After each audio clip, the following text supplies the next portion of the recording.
Hello students, I am CA Jasmine Arora and as you know I have started CA inter-level revision for the subject corporate and other laws. So here is another video which is on chapter number 2 incorporation of company and matters incidental thereto. So this chapter would be covering section number 3 to section number 22. So this series which we are gonna do in this chapter is section number 3 to section number 22.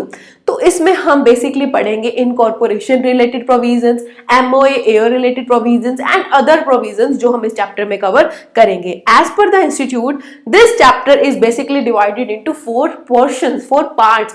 First is incorporation, next is memorandum and articles, उसके बाद कुछ documents के related provision है and other provisions which are also very important to be studied.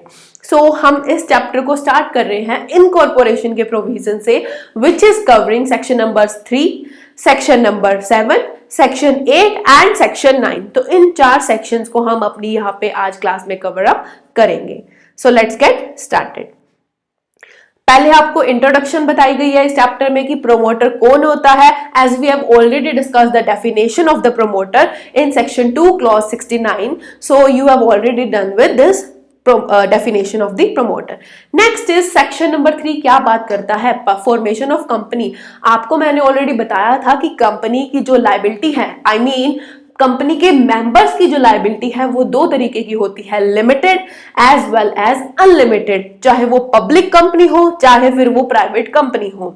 As you already know, private company हो या public company हो, या तो उनकी लाइबिलिटी होती है लिमिटेड होती है, लिमिटेड बाय शेयर्स या गारंटी, या अनलिमिटेड लाइबिलिटी होगी. Same is the case with public company, limited by shares और बाय गारंटीज और it is an unlimited company. Next is जो गारंटी वाली कंपनी होती है या जो अनलिमिटेड कंपनी होती है उनके अंदर कैपिटल हो भी सकती है या वो विदाउट शेयर कैपिटल भी फॉर्म हो सकती है. So this was the case we have discussed. एक नोट दिया गया है यहाँ पे, it is an important note कि गवर्नमेंट कंपनीज जो होती है ना उनको इस चीज की एक्सेप्शन दी गई है, एग्जम्पशन दी गई है कि वो अपने पीछे प्राइवेट लिमिटेड या लिमिटेड वर्ड ना लगाएं. बट किसी भी कंपनी को अगर कंपनी लॉ में कोई एग्जम्पशन अवेल करनी है तो उनको किन 2 डिफॉल्ट से बचना होगा. ना उन्होंने डिफॉल्ट किया हो सेक्शन 92 में, ना डिफॉल्ट किया हो 137 में. और ये डॉक्यूमेंट जो एनुअल रिटर्न, फाइनेंशियल स्टेटमेंट है, ये सबमिट किसको करनी होती है? आरओसी को, रजिस्ट्रार को जो सबमिट करनी होती है. उनमें इन्होंने कोई भी डिफॉल्ट ना किया हो गवर्नमेंट कंपनी ने, तो ये इस चीज का एग्जम्पशन का बेनिफिट अवेल कर सकती हैं. So section number 3 formation of companies. देखो सिंपल सा फंडा है हमारे पास, हम basically public and private company को पढ़ते हैं. बट एक और कंपनी आई, वो है 1 पर्सन कंपनी. क्यों लाई गई ऐसी कंपनी को? ताकि जो है लोगों को काम करने का जो है बेनिफिट दिया जाए. कंपनी का बेनिफिट जो इनकॉर्पोरेशन है वो भी वो लोग अवेल कर पाए. वो लोग नहीं चाहते थे कि जो अपनी कंपनी की जो अथॉरिटी है या जो पावर है या ओनरशिप है वो किन्हीं और लोगों में डिस्ट्रीब्यूट हो. इसलिए इस कंपनी का फॉर्मेशन हुआ 1 पर्सन कंपनी. और 1 पर्सन कंपनी में भी मेंबर की लाइबिलिटी जो है वो लिमिटेड रहती है. वैसे केसेस हैं कि अनलिमिटेड भी हो सकती है, लिमिटेड बाय गारंटी भी हो सकती है, लेकिन लिमिटेड का ऑप्शन रहता है. यानी सिंगल पर्सन भी एक कंपनी बना सकता है. लेकिन अगर हम देखते हैं सोल प्रोप्राइटरशिप के केस में, उसमें जो वो सोल प्रोप्राइटरशिप है या जो वो पर्सन खुद है वो 1 एंड द सेम होता है. और उस केस में जो वो पर्सन है उसकी लायबिलिटी अनलिमिटेड होती है. लेकिन 1 पर्सन कंपनी में हमें ये एक बेनिफिट होता है कि मेंबर की लायबिलिटी लिमिटेड हो सकती है. सो सेक्शन नंबर 3 बताता है कंपनी एक लॉफुल पर्पस के लिए बनती है और पब्लिक कंपनी में कितने मिनिमम मेंबर्स हो कि कंपनी इनकॉर्पोरेट हो जाएगी, प्राइवेट कंपनी में कितने मेंबर्स हो कि कंपनी इनकॉर्पोरेट हो जाएगी, और 1 पर्सन कंपनी में कितने मेंबर्स हो कि कंपनी इनकॉर्पोरेट हो जाएगी.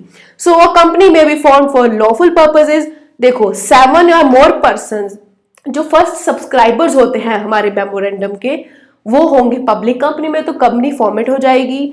और प्राइवेट कंपनी में 2 और मोर मेंबर्स होने से, 1 पर्सन कंपनी में सिर्फ एक ही मेंबर होता है तो उसके आ जाने से कंपनी हमारी इनकॉर्पोरेट हो जाएगी. तो ये था हमारा सेक्शन नंबर 3 जो बताता था फॉर्मेशन ऑफ कंपनी के बारे में. तो एक यहाँ पे नोट हमें गिवन है, दैट इज प्रोवाइडेड दैट कुछ specified public company and specified IFSC private companies वो फॉर्म हो सकती है सिर्फ कंपनी लिमिटेड बाय शेयर्स के रूप में. ओके सो ये हमें नेक्स्ट एक पिक्चर के थ्रू बताया गया है कि कितने मिनिमम मेंबर्स होने चाहिए कंपनी के फॉर्मेशन के लिए। कुछ यहाँ पे 1% कंपनी के रिलेटेड प्रोविजन है, वो हम आगे कवर अप करेंगे। नेक्स्ट इज हमने देखा कि सब क्लोज 2 है जो it may be either formed by the shares, guarantees या फिर अनलिमिटेड कंपनी के रूप में बन सकता है। Next comes is section number 3A। Section 3A क्या बात करता है कि members severally liable in certain cases. हमने बोला मेंबर्स की लायबिलिटी लिमिटेड होगी, लेकिन कुछ केसेस में ऐसे हो सकता है मेंबर्स को हम लायबल रख सकते हैं। क्या ऐसे केसेस हैं जहां पे मेंबर्स की लायबिलिटी अनलिमिटेड होगी? वो केसेस है इफ एट एनी टाइम। देखो मैंने आपको बताया था कि सेक्शन नंबर 3 बताता है हमें मिनिमम मेंबर्स कितने होने चाहिए, पब्लिक में 7 या उससे ज्यादा हो, मिनिमम 7 होने ही चाहिए, एटलीस्ट 7। उसके बाद जो है हमारा प्राइवेट कंपनी है उसमें 2 एंड 1% कंपनी में 1 मेंबर से काम चल जाएगा। लेकिन अगर इन मेंबर्स में से कुछ भी मेंबर्स रिड्यूस हो गए, जैसे फॉर एग्जांपल प्राइवेट कंपनी में अगर 6 मेंबर्स 5 मेंबर रह गए और ऐसा 6 महीने तक कॉन्टिन्यूसली चलता रहा, तो मेंबर्स तो अवेयर थे कि मेंबर्स कम हैं, तो जो अगर ऐसे मेंबर्स जो उस टाइम पे कंपनी में थे वो यहाँ पर लायबल हो जाएंगे, सिविली लायबल होंगे, वो पर्सनली लायबल होंगे, उनकी लायबिलिटी अनलिमिटेड हो जाएगी। सो क्या कहता है हमारा ये section number 3A says that if any time number of members 7 से या प्राइवेट कंपनी के केस में 2 से कम हो जाते हैं एंड कंपनी अपना बिजनेस चला देती है फॉर मोर देन 6 मंथ्स, हमने तुम्हें 6 मंथ्स की छूट दी है, कोई बात नहीं, अगर मेंबर कम हो गया तो तुम और मेंबर अरेंज कर लो, लेकिन 6 महीने हो गए तुमने अभी भी कोई और मेंबर अरेंज नहीं किया और ऐसे मेंबर्स रिड्यूस रहे, देन उस केस में क्या होगा, एवरी पर्सन जो उस कंपनी में उस टाइम मेंबर था ड्यूरिंग द टाइम जब वो बिजनेस कैरी ऑन कर रहे थे 6 मंथ्स के बाद भी, एंड कॉग्निजेंट यानी जो अवेयर था इस फैक्ट से कि हाँ हमारी कंपनी में मेंबर्स कम हो गए हैं एंड जो वो 7 से कम है या 2 से कम है, वो लायबल होंगे for the payment of all debts. देखो फॉर एग्जांपल इस दौरान यानी आफ्टर 6 मंथ्स, यहाँ पे हम जो भी ड्यूरेशन देखेंगे 6 मंथ्स की छूट देने के बाद, आफ्टर 6 मंथ्स अगर उन्होंने कुछ ऐसा बिजनेस कैरी ऑन किया, कोई सी कॉन्ट्रैक्ट में एंटर कर दिए या कुछ परचेज कर लिया, कोई भी लाइबिलिटी जो अराइज होती है कंपनी के ऊपर, उस केस में वो मेंबर्स को ही भरपाई करनी होगी, वहां पर हमारी कंपनी लायबल नहीं होगी। उस केस में लायबल होंगे ये लोग मेंबर्स जो इस दौरान मेंबर्स थे, जो अवेयर थे। दोनों कंडीशन देखेंगे हम, जो इस दौरान मेंबर भी थे और जो इस फैक्ट से अवेयर भी थे, तो वो लोग यहाँ पर लायबल हो जाएंगे। उसके बाद हम देखते हैं section number 7, that is about incorporation of company. यहाँ पे सबसे पहले हमें स्टेप्स बताए गए हैं कि कंपनी इनकॉर्पोरेट कैसे होती है। So steps for incorporation of company, सबसे पहले देखो क्या, कुछ भी चीज हम स्टार्ट करने जा रहे हैं, यार मुझे अपना बिजनेस स्टार्ट करना है या मुझे अपना कुछ भी छोटा सा दुकान खोलनी है, हम सबसे पहले चीज क्या सोचते हैं, हम उस कंपनी का, उस दुकान का नाम क्या रखेंगे। तो नाम हमने सोच लिया, कोई और नाम ना कोई और ना ऐसा कुछ नाम रख ले, तो हमने क्या करना पड़ेगा, उस नाम को रिजर्व करके रखना पड़ेगा आरओसी के पास। इसके भी आजकल सब कुछ ऑनलाइन होता है तो ई एप्लीकेशन होगी। उसके बाद हम अपनी कंपनी का एमओए एओए ड्राफ्ट करेंगे और उसको भी आरओसी को सबमिट करेंगे। नेक्स्ट इज जो पर्सन हमारी कंपनी के फर्स्ट डायरेक्टर्स बनेंगे उन पर्सन से कंसेंट लेंगे, consent of the person nominated as director, जो कंपनी के फर्स्ट डायरेक्टर्स बनेंगे।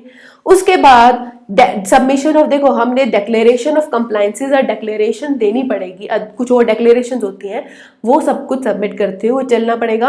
एंड पेमेंट ऑफ फीस करेंगे और स्टैम्प ड्यूटी की पेमेंट जो इलेक्ट्रॉनिकली की जाती है। उसके बाद आरओसी हमें क्या दे देगा, सर्टिफिकेट ऑफ इनकॉर्पोरेशन दे देगा जो कि डिजिटली साइंड होता है। उसके बाद देखो क्या होता है, जो कंपनी का रजिस्टर्ड ऑफिस होता है ना, हमने सोच लिया कि हम हमारे जो शहर है वहां पर एक दुकान खोलेंगे, लेकिन अभी हमने जगह नहीं सोची कि पर्टिकुलर हमारा जो ऑफिस है वो कहाँ पर लोकेटेड होगा।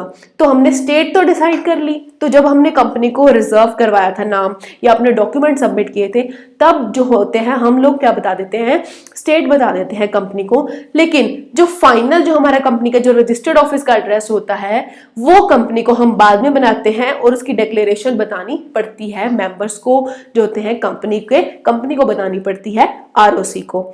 लेकिन जो ये इंफॉर्मेशन है ना, बिजनेस कमेंस होने से पहले पहले देनी पड़ती है। तो यही नोट ऐड किया गया।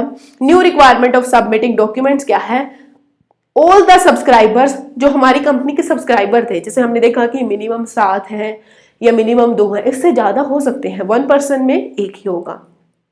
उन्होंने क्या किया, have paid the value of shares agreed to be taken by him. देखो ये इनके ऊपर ना ऑब्लिगेशन होती है कि जब आपने कंपनी इनकॉर्पोरेट करी थी और आप फर्स्ट जो मेंबर्स हो कंपनी के, आपने कुछ कहा था कि इतनी कैपिटल मैं अब जरूर खरीदूंगा, तो आपको उतनी वैल्यू पे करनी पड़ेगी। बाद में जाके आप अपने शेयर्स बेच दो, लेकिन उस दौरान आपको ये जो शेयर है, जो ये अमाउंट है, वो पे करनी पड़ेगी। And verification of the registered office have been filed. और जो ये इंफॉर्मेशन है ना दोनों, कि आपने ये दोनों डिक्लेरेशन देनी है कि मेंबर्स जो सब्सक्राइबर्स है उनसे पैसा आ गया, प्लस हमारा रजिस्टर्ड ऑफिस है वो हमारा वेरीफाई हो गया, ये हमें देनी है before the commencement of business. यहाँ पे आपका एमसीक्यू फ्रेमअप हो सकता है, तो इस पोर्शन को आप अच्छे से करिएगा कि हमने ये इन्फॉर्मेशन कब तक सबमिट करनी होती है, before the commencement of business. अब उसके बाद क्या होगा, सब कुछ देने के बाद रजिस्ट्रार जो है, जब उसको सारी डॉक्यूमेंट इन्फॉर्मेशन मिल गई तो उन सभी को वो रजिस्टर कर लेगा और कंपनी को इशू कर देगा सर्टिफिकेट ऑफ इनकॉर्पोरेशन। उसके बाद वो एक सिन नंबर एलोकेट करके देता है, जो एक डिस्टिंक्ट नंबर होता है, डिस्टिंक्ट आइडेंटिटी होती है, जो कि हमारे सर्टिफिकेट के ऊपर भी लिखा हुआ होता है। उसके बाद क्या होगा, मेंटेनेंस ऑफ कॉपीज। अब जो ये सारा डॉक्यूमेंट इंफॉर्मेशन है एक कंपनी को अपने पास मेंटेन करके रखनी है, कब तक, till it's dissolution. All the documents किसको, एक कंपनी को मेंटेन करके रखने है टिल इट्स डिसोल्यूशन।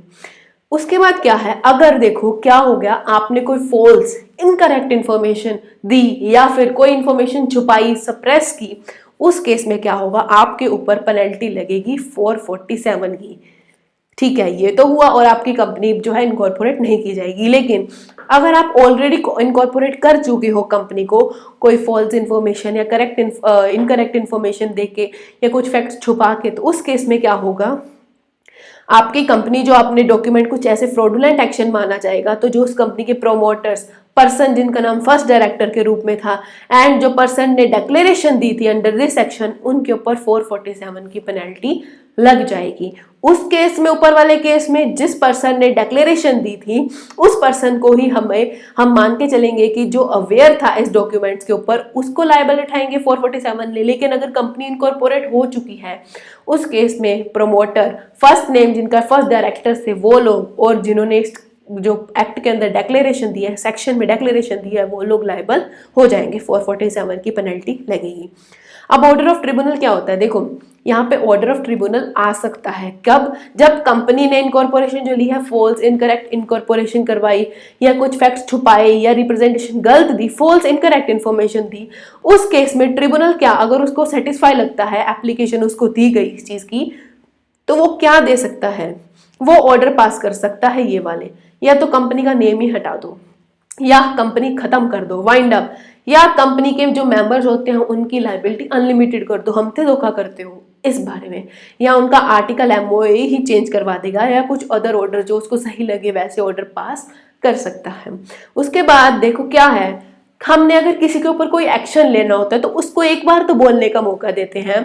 तो देखो, before any making any order, company को एक reasonable opportunity of being heard दी जाएगी, एंड ट्रिब्यूनल एक उन कंसिडरेशन को भी देखेगा कि कहीं कुछ ऐसी ट्रांजैक्शन तो नहीं हुई जो कंपनी ने एंटर की हो, ठीक है, फ्रॉड से बनी, ठीक है, उसके बाद कुछ ऐसी ट्रांजैक्शन ने एंटर कर दी हो, किसी लोगों को पैसे देने बनते हो, तो उनके इंटरेस्ट का ध्यान भी तो ट्रिब्यूनल को रखना पड़ेगा, तो वो सब चीज़ का ध्यान वो रखेगा, कौन, ट्रिब्यूनल। उसके बाद क्या है, देखो एक बहुत सिंपल सा एक पॉइंट दिया गया है कि जो हम देखते हैं स्पाइस फॉर्म होता है, जो एमसीए ने क्या इनिशिएटिव लिया है कि बिजनेस को इजी करने के लिए उन्होंने इस प्रोसेस ऑफ इनकॉर्पोरेशन को, फॉर्म्स फाइलिंग के प्रोसेस को बहुत इजी बना दिया गया, और वो है स्पाइस के through, simplified proforma for incorporating companies electronically. जैसे हम देखते हैं स्पाइस INC 32, उसके बेस पे कंपनीज इनकॉर्पोरेट होती हैं। Next is incorporation of one person company. One person company जिसमें एक मेंबर होता है, प्राइवेट कंपनी की नेचर में होता है ये, ठीक है, और इसको क्यों कहा गया कि इनकरेज करने के लिए एंटरप्रेन्योरशिप और कॉर्पोरेटाइजेशन ऑफ बिजनेस को, जिसके बहुत सिंप्लीफाइड से प्रोसीजर होते हैं इनकॉर्पोरेशन के, और भी कंपनी चलाने के जो प्रोविजंस होते हैं बहुत सिंप्लीफाइड होते हैं, एग्जम्पशंस लाई जाती हैं, सेपरेट लीगल एंटिटी होती है और लिमिटेड लाइबिलिटी होती है। यही जो है स्टार फीचर है यहाँ ओपीसी का। नेक्स्ट इज, देखो ओपीसी बनाने के लिए क्या क्या चीजें हैं, क्या क्या इसके पॉइंट्स हैं, हम यहाँ पे कवर अप करते हैं। देखो law with respect to formation of provide that, देखो जो मेमोरेंडम होगा वो इंडिकेट करेगा नॉमिनी कौन है। हमें देखो 1% कंपनी को अपना नॉमिनी बताना पड़ता है। क्यों बताना पड़ता है? इन केस अगर जो हमारा मेंबर था 1% है, उसको कुछ हो जाए, डेथ हो जाए या इनकैपेसिटी, मेंटल हो जाए या इंसॉल्वेंट हो जाए, उस केस में कौन इस कंपनी को चलाएगा? नॉमिनी चलाएगा। डेथ हो जाए, इनकैपेसिटी हो जाए, जो अदर पर्सन नॉमिनी है ना, वो भी अपनी प्रायर रिटन कंसेंट देगा कि हाँ मैं इस कंपनी का नॉमिनी बनने को तैयार हूँ। एंड वो जो रिटन कंसेंट है वो रजिस्ट्रार के पास भी फाइल होती है। अलॉन्ग में जब हम MOA AOA फाइल करते हैं OPC वाले, उसके साथ वो फाइल होती है। दूसरा क्या है? अदर जो देखो, अब चाहे नॉमिनी है चाहे मेंबर है जिसने नॉमिनी बनाया, वो दोनों ही अपने इस डिसीजन को चेंज कर सकते हैं। जैसे कि नॉमिनी है वो विड्रॉ कर सकता है अपनी कंसेंट को, और जो मेंबर ऑफ OPC है वो चेंज कर सकता है name of this other person, यानी नॉमिनी को। क्या करना होगा? उसे कंपनी को नोटिस देना होगा, और कंपनी किसको आगे बताएगी? ROC को। उसके बाद क्या है? एनी, अगर देखो कुछ भी ऐसा चेंज, वैसे तो ये हमारी चीज मेमोरेंडम में लिखी हुई थी, लेकिन अगर ऐसा कुछ चेंज होता है, नॉमिनी के चेंज को कभी भी ऑल्टरेशन इन मेमोरेंडम नहीं माना जाता। Shall not be deemed to be alteration of memorandum. उसके बाद क्या है? सिर्फ एक जो नेचुरल पर्सन होता है ना, जो एक इंडियन सिटीजन है, वो ही बन सकता है, चाहे मेंबर ऑफ OPC चाहे नॉमिनी ऑफ OPC। ऐसा जरूरी नहीं है कि वो बंदा रेजिडेंट होना चाहिए, रेजिडेंट हो या ना हो उससे फर्क नहीं पड़ता, लेकिन इंडियन सिटीजन होना जरूरी है OPC का मेंबर या OPC का नॉमिनी बनने के लिए। उसके बाद क्या है? वैसे बताया गया है कि रेजिडेंट इन इंडिया कौन होता है? जो पिछले साल 120 या उससे ज्यादा दिन इंडिया में स्टे किया हो जिसने। Next point is natural person shall not be a member of, एक कंपनी में ही वो मेंबर बन सकता है, मैक्सिमम एक OPC का ही वो मेंबर बन सकता है at a point of time. And the said person shall not be a nominee of more than 1 OPC। Nominee भी एक कंपनी में बन सकते हैं, मेंबर भी एक कंपनी में ही मैक्सिमम बन सकते हैं।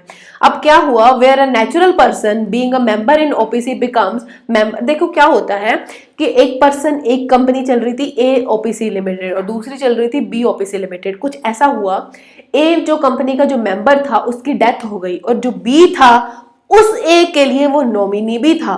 तो अब क्या हुआ?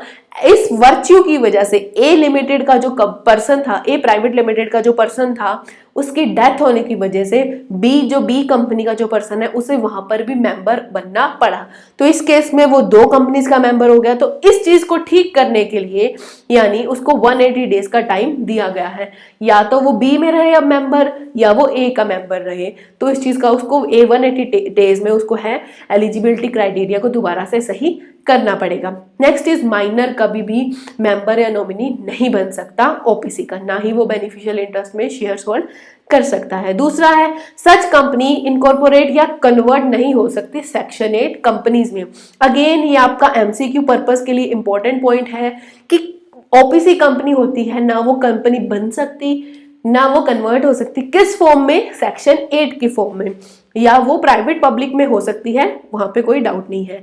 Such company can not carry on जो नॉन बैंकिंग NBFC के जो काम होते हैं, फाइनेंसिंग इन्वेस्टमेंट एक्टिविटीज को होल्ड वो नहीं कर सकती, ऐसा बिजनेस वो रन नहीं कर सकती। एक एग्जांपल के थ्रू बताया गया है, एक पर्सन था राजेश, 1% कंपनी का मेंबर। उसने अपनी वाइफ को, रूपाली को क्या बना रखा था? नॉमिनी बना रखा था। क्या हुआ? रूपाली की हेल्थ सही नहीं चल रही थी, तो वो चाह रहा था कि मैं अपने नॉमिनी को यहाँ पर चेंज कर दूं। तो चेंज अलाउड है, हमने अभी देखा, नो प्रॉब्लम।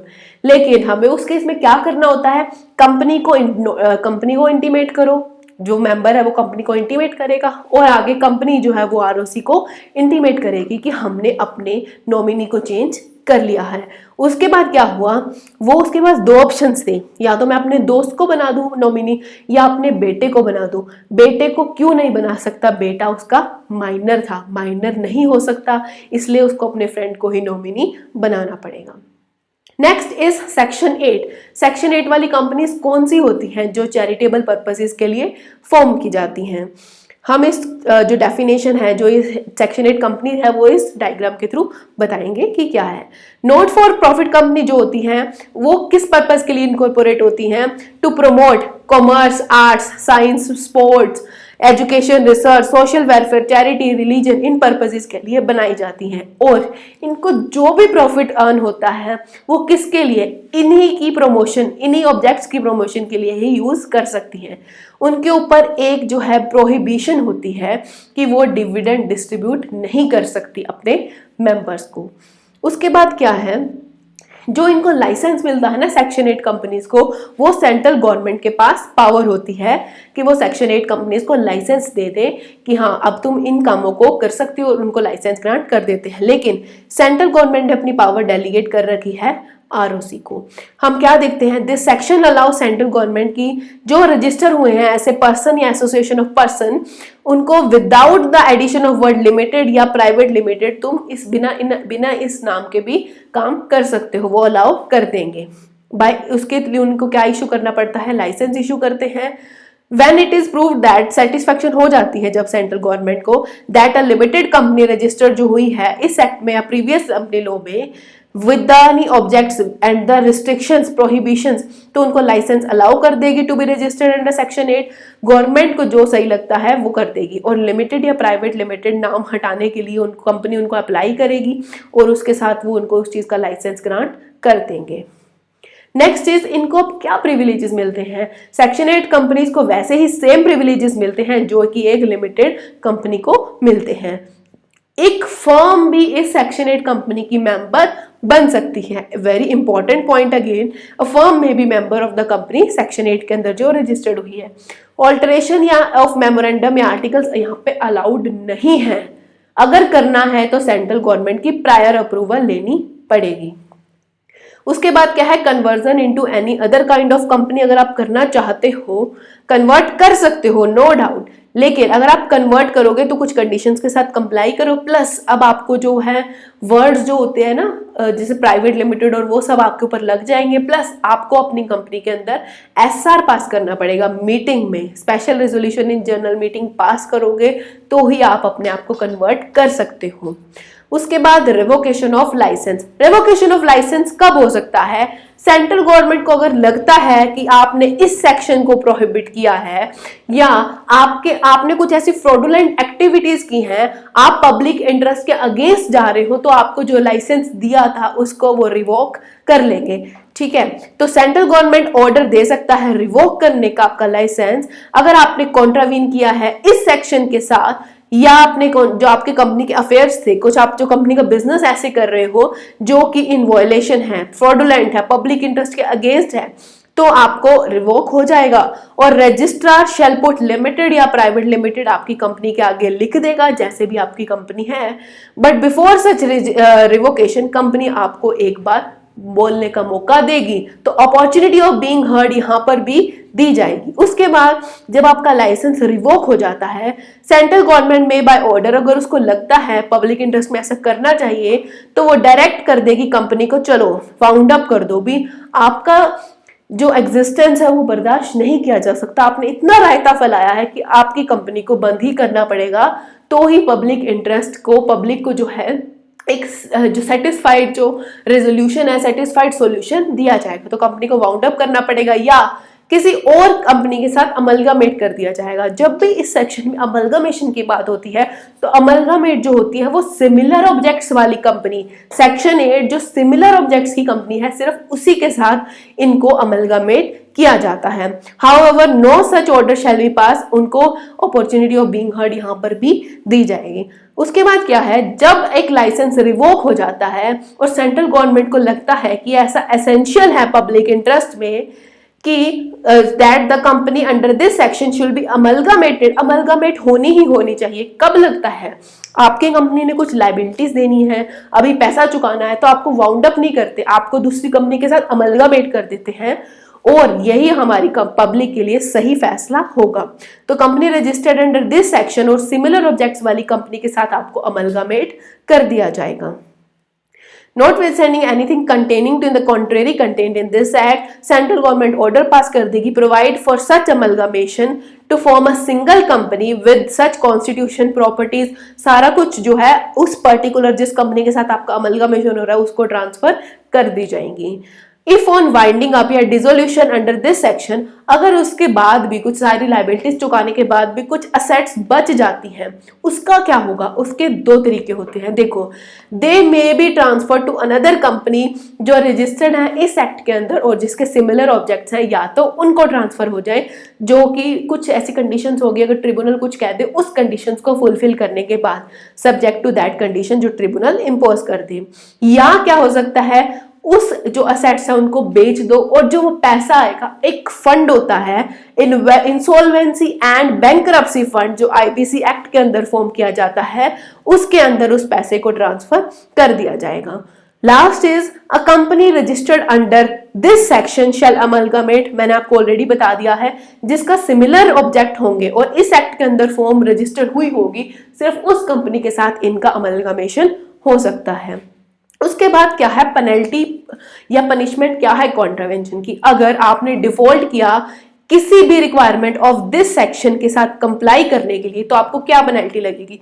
पहला, हमने आपका लाइसेंस ही रिवोक कर दिया। दूसरा, पनिशमेंट क्या लगेगी? कंपनी को तो लगेगी 10 लाख से लेके 1 करोड़ तक, और ऑफिसर या जो डायरेक्टर्स वगैरह ये लोग होते हैं, इनको कितनी लगेगी? 25,000 से रुपए लेके 25 लाख तक। लेकिन अगर इसमें आपको कुछ फ्रॉड, कुछ ऐसा काम आ गया, तो 447 भी आपके ऊपर लग सकता है, एंड 447 की पेनल्टी आपको कहीं का नहीं छोड़ती, 10 साल तक की जेल भी हो सकती है उस पेनल्टी के अंदर। तो ध्यान रखिए कि कंपनीज को इन कॉन्ट्रावेंशन से बचना पड़ता है। उसके बाद कुछ एक्सेप्शंस, अब कुछ फायदे दिए गए हैं सेक्शन 8 कंपनीज को। वैसे नॉर्मली 21 डेज का नोटिस पीरियड होता है, लेकिन सेक्शन 8 कंपनीज को क्लियर 14 डेज से भी काम चल जाएगा। उसके बाद requirement of minimum number of director, independent director इनके ऊपर नहीं लगती। इनको एनआरसी जो नॉमिनेशन एंड रेम्युनरेशन कमेटी या शेयर होल्डर रिलेशनशिप कमेटी है, उसको भी कॉन्स्टिट्यूट करने की रिक्वायरमेंट नहीं होती। इसके बाद आपको ये बेसिक सा एक समरी के रूप में बताया गया है सेक्शन 8 कंपनी का। Last is effect of registration. क्या है इफेक्ट ऑफ रजिस्ट्रेशन? रजिस्ट्रेशन होने से क्या फायदे मिलेंगे? जो भी हमने फीचर्स पढ़े होते हैं ना, परपेचुअल सक्सेशन मिल जाती है, कंपनी अपने नाम से कॉन्ट्रैक्ट कर सकती है, किसी को स्यू कर सकती है, अपने नाम से प्रॉपर्टी खरीद सकती है, वो सब बेनिफिट्स ही हमारे यहाँ पे है इफेक्ट ऑफ रजिस्ट्रेशन के रूप में। सबसे पहले एक पॉइंट देखिएगा, जैसे ही इनकॉर्पोरेशन हुई कंपनी की, यानी उनको सर्टिफिकेट ऑफ इनकॉर्पोरेशन मिला, तो जो सब्सक्राइबर्स जो मेमोरेंडम थे या ऑल अदर पर्सन जो कंपनी के मेंबर्स बनते रहते हैं, shall be a body corporate by the name contained in the memorandum, उनको बॉडी कॉर्पोरेट बोला गया है। Such a registered company shall be capable of exercising the functions जो इनकॉर्पोरेटेड कंपनी को मिलती है, उनकी परपेचुअल सक्सेशन होगी, यानी वो एक्वायर कर सकते हैं प्रॉपर्टी, होल्ड कर सकते हैं अपने नाम पे। दूसरा, प्रॉपर्टी किस भी टाइप की हो, movable, immovable, tangible, intangible, contract कर सकती है अपने नाम पे, किसी को स्यू कर सकती है और स्यू हो भी सकती है, यानी थर्ड पार्टी भी कंपनी को स्यू कर सकती है। From the date of incorporation company एक legal person, separate legal entities को ग्रांट हो जाती है। और जैसे कंपनी, देखो हमने एक चीज पढ़ी थी, मेंबर्स में कम मेंबर्स में go, but the company goes on for ever. Company को किसने बनाया? लॉ ने बनाया, और कंपनी डिसॉल्व भी कैसे होगी? लॉ के थ्रू होगी। उसके बाद क्या है, अ लीगल पर्सनैलिटी बन जाती है जैसे ही कंपनी की रजिस्ट्रेशन होती है। From that moment the person subscribing to जो मेमोरेंडम होते हैं या अदर पर्सन जो बार बार बनते हैं मेंबर, जिनको हमने बॉडी कॉर्पोरेट बोला था, या corporation in aggregate, and the legal person begins to function as an entity, वो एक एंटिटी का रूप ले लेती है। A company on incorporation acquires a separate existence and the law recognizes it as law. उसे क्या कहता है? आप एक लीगल पर्सन है, लीगल सेपरेट पर्सन है, अपने मेंबर से अलग है, अपने ओनर से अलग है। इसके लिए हमने वेरियस केस लॉज भी देखे, जैसे Lee versus Lee air farming, Salomon versus Salomon company, ये सब हमने यहाँ पे कवर किए थे। It may be noted that the provisions of the act, a company may purchase shares of another company, हमने देखा था, एंड देखो क्या होता है, सब्सिडरी होल्डिंग कंपनी का रिलेशन होता है। कई बार क्या होता है, एक कंपनी दूसरी कंपनी के 100% शेयर्स खरीद लेती है, लेकिन इसका मतलब ये नहीं होता कि मान लो फॉर एग्जांपल ए लिमिटेड ने बी लिमिटेड के 100% शेयर खरीद लिए तो बी लिमिटेड का एग्जिस्टेंस थोड़ी खत्म हो जाएगा। आप उसके मेंबर्स हो, कंपनी का एग्जिस्टेंस अलग है, कंपनी खत्म वहां पर नहीं होती, यही इस पॉइंट में कहा गया है। However, merely because the company purchases all the shares of another company, it will not serve as a meaning that putting an end to the corporate character of another company, and each company की अपनी separate juristic entity है। As stated above, law recognize करता है such a company as juristic special, अलग से एक separate person होता है जो अपने मेंबर से डिस्टिंक्ट होता है। The mayor fact that the, अब देखो जो वहां पे जो ऊपर वाले पैराग्राफ में जो मीनिंग बताया गया था वो एक स्पेसिफिक एक जो जनरल पॉइंट से बताया गया था कि ऐसा कुछ नहीं होता कि दूसरे की कॉर्पोरेट जो करेक्टर है उसे खत्म कर दिया। यहाँ पे गवर्नमेंट को लेके बताया गया है। फॉर एग्जाम्पल कि अगर entire share capital central government ने कंट्रीब्यूट कर रखी है एंड सारे के सारे जो शेयर्स हैं वो प्रेसिडेंट होल्ड करता है या उसके और ऑफिसर्स होल्ड करते हैं, does not make any difference in the position of registered company, वो एक रजिस्टर्ड कंपनी ही रहेगी, वो सरकार नहीं बन जाएगी, वो एक कंपनी ही रहेगी। And is does not make a company as agent either या प्रेसिडेंट या सेंट्रल गवर्नमेंट की एजेंट नहीं बनेगी, कंपनी की जो आइडेंटिटी है वो सेपरेट है। So this was for the today's class. हमने यहाँ पे इनकॉर्पोरेशन के रिलेटेड प्रोविजंस को कवर किया। नेक्स्ट में हम मेमोरेंडम एंड आर्टिकल्स के प्रोविजंस को कवर करेंगे, उसकी ऑल्टरेशन के प्रोविजंस को कवर करेंगे। So I hope you will find this video very informative one and so share it with your friends. So this is all for the today's class. Thank you.